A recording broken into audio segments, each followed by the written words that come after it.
Hello everyone, welcome to my channel. If you're new, thank you so much for being here. And if you haven't subscribed, consider subscribe and don't forget to click the bell notification so you will be notified every time I put out a new video.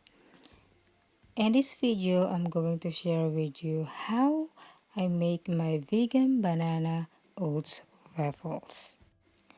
First, blend the 1 cup quick cooking oats until you reach a flour consistency.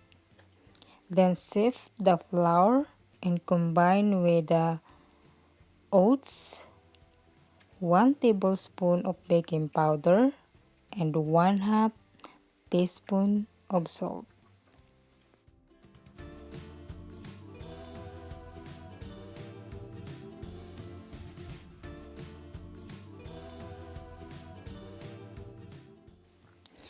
Make a well and add 1/3 cup unsweetened applesauce, 1 and 1/2 cup unsweetened almond milk, 3 tablespoons pure maple syrup, 2 tablespoons olive oil or you can use coconut oil, 1 teaspoon pure vanilla extract.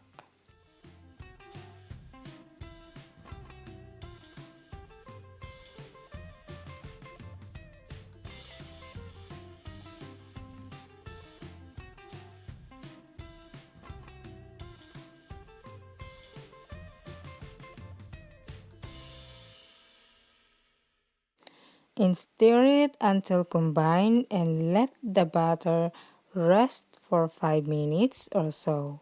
It will thicken a bit.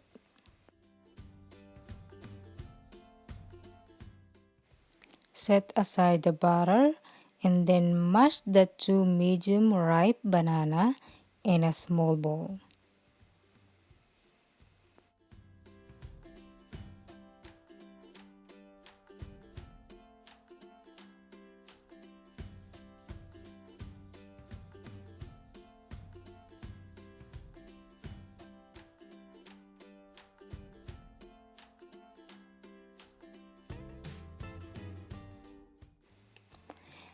And add into a mixing bowl with the butter and mix it well.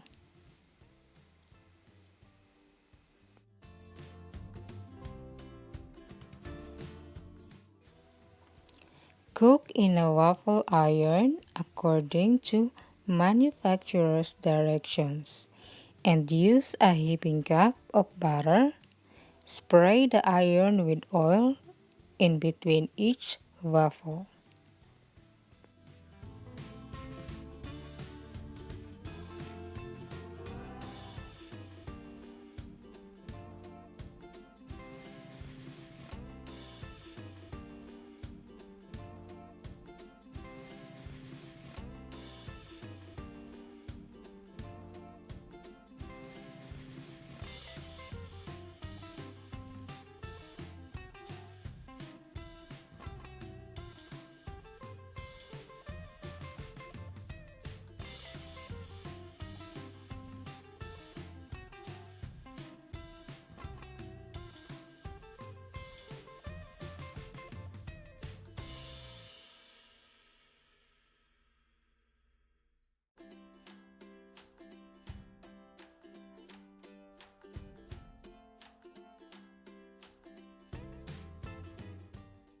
And let's put our toppings.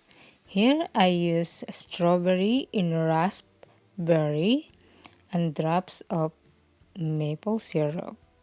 You can use either banana, strawberry, and blackberry as your toppings or whatever you prefer.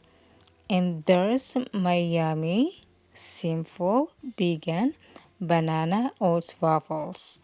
Thank you all so much for watching and don't forget to subscribe for more videos.